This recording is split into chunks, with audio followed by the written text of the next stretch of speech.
Discover how to achieve more with less effort by unlocking the secret of the 80-20 principle, a powerful framework that reveals how focusing on the vital few can transform your productivity, happiness, and success.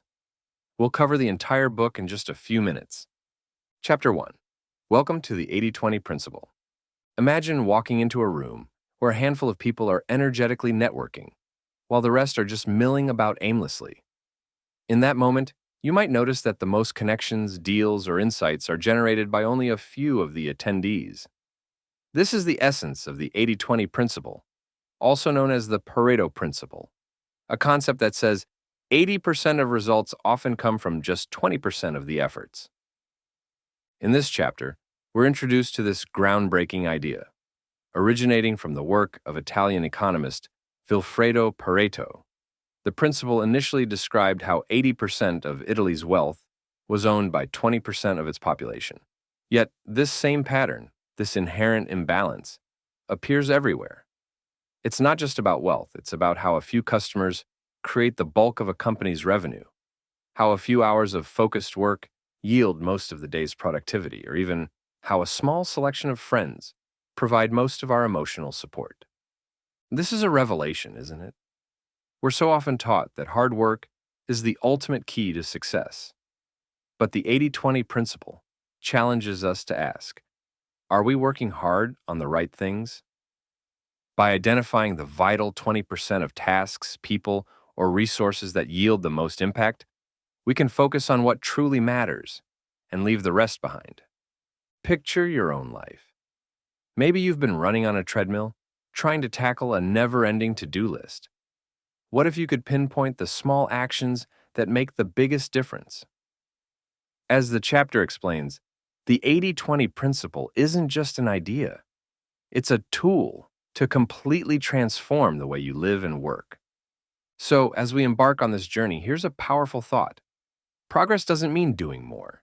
It means focusing on better. Let's find those game-changing 20% together. Please don't forget to like the video and subscribe to the channel. Chapter 2. How to think 80-20. Now that you know the 80-20 principle, let's take it a step further. How do you actually think in 80-20 terms? It's like switching from black and white television to full color. Suddenly, you see opportunities everywhere. This chapter introduces two powerful tools, 80-20 analysis and 80-20 thinking. Think of 80-20 analysis as your trusty calculator. It's about crunching the numbers and discovering, for example, which 20% of your clients bring in 80% of your revenue. It's logical, straightforward, and measurable. On the other hand, 80-20 thinking is more like a compass. It's intuitive, creative, and reflective. It asks, what truly energizes me? What feels like wasted time? Here's an example. Imagine running a small business. You analyze your sales and discover that just a handful of your products account for most of your profits. That's 80-20 analysis. But 80-20 thinking might push you further. Instead of selling more of those products, could you create something even better for that core group of customers? It's about stepping back and rethinking the rules. The beauty of this principle is its flexibility. It doesn't demand perfection or rigid rules. Instead, it invites you to focus on what feels right and yields results. You'll find yourself questioning habits, eliminating clutter, and redirecting your efforts toward what truly counts. Here's the kicker. By doing less, you can achieve more. Take a moment to reflect. Where are you wasting effort in your life? And what are the few areas where a small push could yield massive rewards? If you start seeing the world through the lens of 80-20, it's like uncovering hidden treasures you didn't even know were there. Chapter 3. The Underground Cult. Think about a quiet revolution happening right under your nose. That's exactly what the 80-20 principle has been doing in industries worldwide. This chapter is like pulling back the curtain on a secret society, one that's been transforming lives, industries, and economies without most people even realizing it. Its influence is particularly evident in the quality revolution of the mid-20th century, a movement that turned good enough manufacturing into the pursuit of excellence. Let's take a trip to post-World War II Japan. At the time, the country's economy was infamous for cheap, low-quality products. Enter pioneers like Joseph Juran and W. Edwards Deming, who brought innovative quality control techniques to Japanese industries. They weren't just implementing better processes, they were applying the essence of the 80-20 principle. Focus on the critical few areas that drive quality and improvement. Within decades, Japan went from producing shoddy imitations to dominating global markets with products of unparalleled quality. Think Sony, Toyota, and Panasonic. But why is this principle so understated? As the book puts it, the 80-20 principle has quietly impacted the lives of millions, yet it remains largely uncelebrated. It's like a backstage crew that ensures the show runs perfectly while the actors take the bow. This chapter challenges us to recognize that the principle's potential isn't just historical, it's revolutionary. What if you could apply this kind of focused transformation to your own projects or career? Here's the takeaway. Success doesn't come from spreading yourself thin. It comes from focusing on the vital few actions that drive the most significant results. If an entire nation like Japan could redefine its trajectory using these ideas, imagine what they could do for you. Chapter 4. Why your strategy is wrong. Now let's get personal. How often do you feel stretched too thin, trying to do too much for too many people? If that sounds familiar, this chapter is for you. It's not just a personal struggle, it's a business epidemic. The book argues that most strategies fail because they lack focus, spreading resources across too many activities instead of doubling down on what truly works. Here's an example. Imagine running a coffee shop. You've got an extensive menu catering to every possible taste: lattes, espressos, smoothies, sandwiches, even salads. But when you look closely, you discover that 80% of your revenue comes from just two items: lattes and espressos. Meanwhile, the other menu items aren't just low performers. They're eating up your time, inventory, and profits. This is where the 80-20 principle steps in like a wise advisor, urging you to streamline and focus. The book emphasizes the importance of detailed analysis. Look at your business or life in chunks. Which products, clients, or strategies are driving most of your success? More importantly, which ones are draining your resources? As the author states, if you haven't applied the 80-20 principle to your strategy, you can almost guarantee it's flawed. This principle isn't just about profits, it's about clarity. By focusing on your best performing 20%, you can simplify decision-making, cut unnecessary effort, and maximize your impact. So, if you're feeling overwhelmed, it's not about working harder, it's about working smarter. Take a moment to ask yourself, what's your latte? Whether it's in your business or personal life, identifying your high-impact activities can make all the difference. As the book reminds us, strategy isn't about doing everything. It's about doing the right things exceptionally well. Chapter 5. Simple is beautiful. Let's start with a question. Have you ever walked into a store, looked at the sheer number of options on the shelves, and felt overwhelmed? That's complexity at work. And this chapter is here to show us why simplicity isn't just beautiful, it's also profitable. The 80-20 principle reveals that a small number of activities or products typically generate the majority of results. Yet businesses often overcomplicate things, adding more products, processes, and layers of management, thinking it will bring success. But here's the reality. Complexity has hidden costs. It drains resources, slows decision-making, and confuses both employees and customers.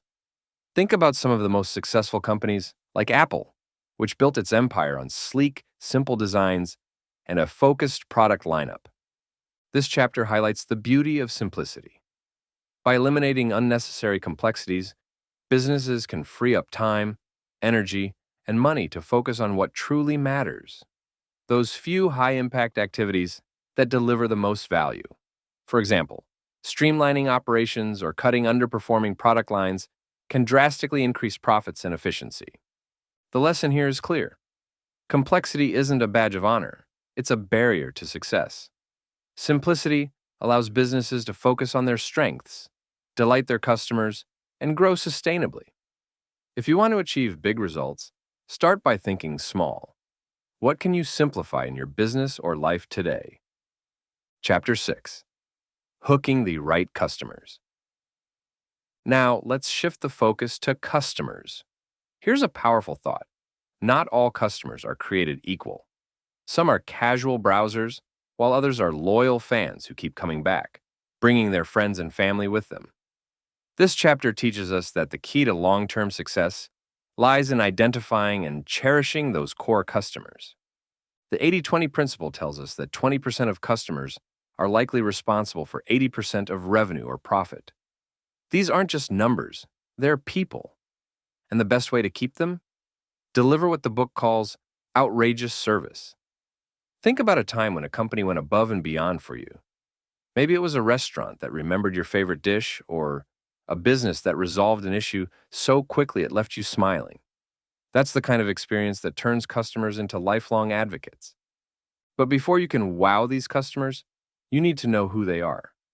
Companies must analyze customer behavior to understand which individuals or segments are driving the most value. Once identified, the next step is tailoring every aspect of the business to delight them. It's not about trying to please everyone, it's about pleasing the right people. The chapter gives us a powerful reminder. Focus is everything. By aligning your service, innovation, and energy with your best customers, you can build loyalty, boost profits, and create a business that thrives. So, ask yourself, who are your top 20%, and what can you do today to make them feel valued? Chapter 7. The top 10 business uses of the 80-20 principle. Imagine owning a restaurant. Every week you notice that only a handful of dishes are flying off the menu, while the rest sit idly. Yet, you spend the same time and energy preparing every dish. What if you streamlined your efforts and focused on the items that truly matter? This chapter dives into how businesses can harness the 80-20 principle to work smarter, not harder, across various functions. The 80-20 principle is more than a theory, it's a practical tool with endless applications. From marketing strategies to operational efficiency, this chapter lays out 10 ways businesses can use it to drive results. For instance, in marketing, focusing on the top 20% of customers can generate 80% of sales. In production, identifying and prioritizing high-impact processes can cut costs and improve quality. Even in customer service, exceptional care for your most loyal clients pays dividends compared to spreading resources thin. But here's the real power. Businesses that embrace this principle unlock exponential growth. Think about how a company like Amazon prioritizes its core products and services, trimming inefficiencies to create seamless customer experiences. As the book explains, most value perceived by customers stems from only 20% of what a company does. By identifying and amplifying these key activities, organizations can achieve more with less effort. The takeaway here is crystal clear. Whether you're running a multinational corporation or managing a personal project, focus on the areas that deliver maximum impact. By applying the 80-20 principle, you can streamline operations, delight your customers, and pave the way for sustained success. Please don't forget to like the video and subscribe to the channel. Chapter 8. The Vital Few. Give success to you. Let's paint a picture. You're working on a group project, and you notice that only a couple of people are consistently delivering high-quality work. They're the ones contributing ideas, solving problems, and moving things forward. This is the vital few in action, a concept at the heart of this chapter.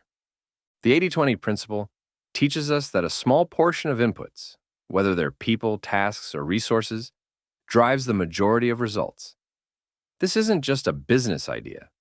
It's a life lesson. The key is to focus your energy on these high-impact areas while cutting back on the trivial many. For example, if you're managing a team, identify your top performers and give them the tools and support they need to excel. At the same time, evaluate low-impact tasks and consider whether they're worth your time. But this principle goes beyond individuals. It's about aligning efforts with areas of true value. Imagine a startup allocating its limited resources. Instead of chasing every opportunity, the founders focus on their flagship product, perfecting it and meeting the needs of their core market. This focus often leads to success far beyond their initial scope. Here's the challenge. Are you spending most of your time on the vital few? As the book suggests, progress comes from reallocating resources from low-value activities to high-value ones. This realignment creates opportunities for growth and efficiency, whether you're an entrepreneur or simply trying to prioritize your personal goals. The lesson here is simple yet profound. Identify the vital few, whether they're people, projects, or priorities. Then pour your energy into them. Success isn't about doing everything. It's about doing the right things exceptionally well. Chapter 9. Being free. Consider waking up and realizing that you don't have to do everything on your to-do list. Instead, you only need to focus on a few key tasks that will bring you the most significant results. That's the freedom the 80-20 principle offers. This chapter dives into how you can achieve more, earn more, and enjoy life more, all while working less. The secret? Reflecting deeply on what truly matters and letting go of what doesn't. Think about your daily life. Are you constantly busy, but feeling like you're not moving forward? The 80-20 principle encourages you to stop and reflect. Which activities bring you the most value? Maybe it's the quiet morning moments when you plan your day, or the time you spend brainstorming creative ideas. By focusing on these high-value moments, you can cut out the noise and design a life that aligns with your goals.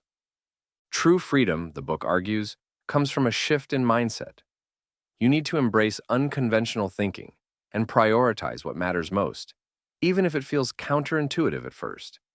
It's not about doing more, it's about doing what's meaningful. Imagine the sense of balance and fulfillment that comes from spending your time on activities that genuinely enrich your life. The lesson here is clear. Freedom isn't something you stumble upon, it's something you create. By aligning your actions with your priorities and reflecting regularly, you can break free from the cycle of busyness and start living intentionally. Chapter 10. Time Revolution. Time, our most precious resource. Yet most of us treat it as if it's infinite, cramming our schedules with tasks that often lead to burnout. This chapter challenges everything we've been taught about time management, urging us to take a revolutionary approach to how we use our hours and minutes. Here's the big idea. Most of your achievements and happiness come from a small fraction of your time. Think about it.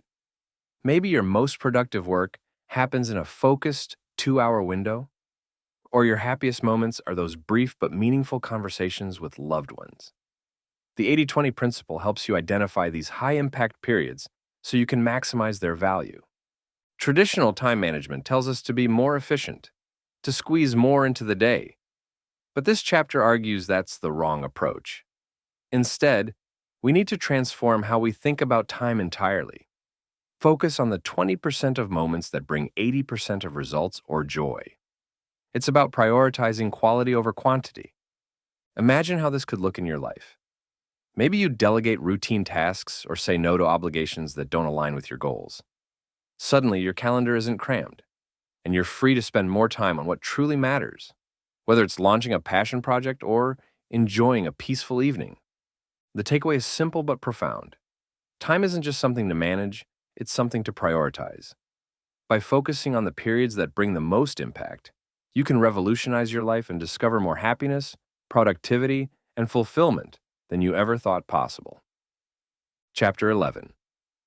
You can always get what you want.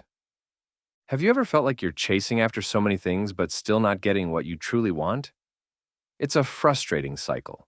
Working harder, doing more, yet feeling like something is missing. This chapter shows us that the key to breaking free lies in clarity, understanding exactly what you want from life, and applying the 80-20 principle to achieve it.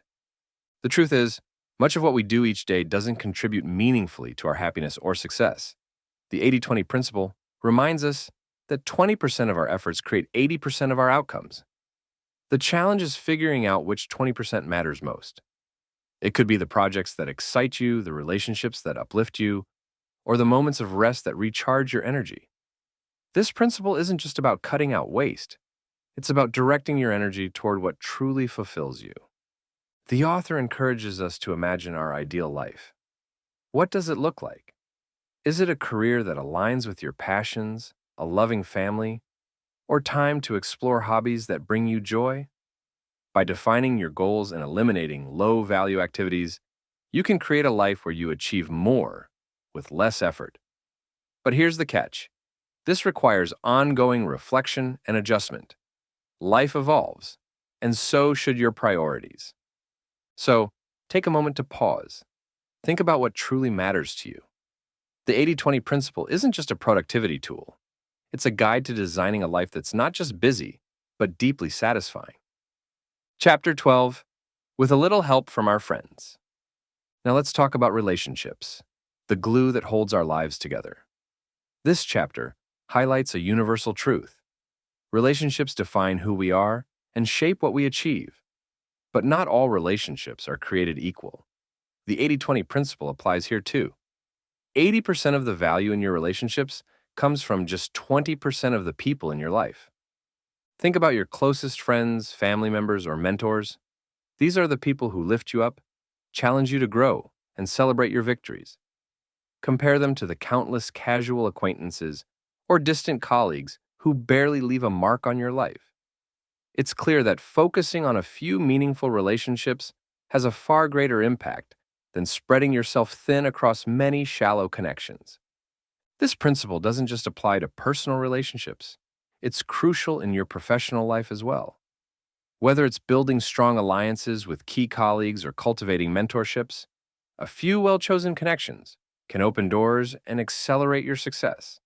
The book stresses that nothing is more important than the people you choose to surround yourself with. So, how do you apply this? Start by identifying your top relationships, those that bring joy, support, or opportunities. Invest time and energy into nurturing these connections. At the same time, let go of relationships that drain you or don't align with your values. By doing so, you create space for the connections that truly matter. The takeaway is simple. Relationships are the cornerstone of a meaningful life. Focus on quality over quantity, and you'll find that a few key connections can transform your world. Chapter 13. Intelligent and lazy. Imagine being called lazy and having it celebrated as a key to success. That's the surprising insight of this chapter, which introduces General von Manstein's famous framework.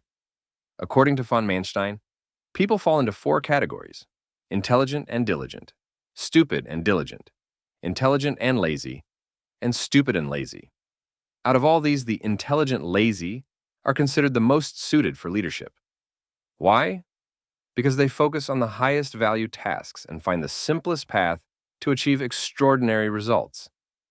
This is where the 80-20 principle shines. Intelligent, lazy people intuitively know that most tasks contribute little to overall success. Instead of hustling harder, they focus strategically, working smarter, and cutting out the noise. Think about how innovators like Steve Jobs prioritized simplicity and focus to transform industries. They weren't doing everything. They were doing the right things. This approach doesn't mean avoiding hard work entirely. It's about being selective. The chapter encourages you to embrace lazy intelligence by identifying what matters most and eliminating or delegating the rest. For example, instead of slogging through a dozen low-impact tasks, focus on the 1 or 2 that will make the biggest difference. The lesson is clear. Success isn't about how much effort you exert. It's about where you direct that effort. By embracing this mindset, you can achieve more, earn more, and free yourself from the trap of constant busyness. Chapter 14. Money, money, money. When it comes to money, the 80-20 principle reveals a sobering truth. Wealth is not distributed equally. Instead, it follows the same predictable imbalance we see in other areas. 20% of people control 80% of the world's wealth. This chapter dives into the mechanics of money and shows how understanding this imbalance can guide your financial success. One key takeaway is the power of investment income over earned income. Compounding returns, where money grows exponentially over time, can turn small, early investments into significant wealth. It's no coincidence that Pareto, the economist who discovered the 80-20 principle, was studying wealth distribution when he uncovered this law. His findings remain as relevant today as they were then. Focusing on high-return opportunities pays off far more than spreading your resources thin.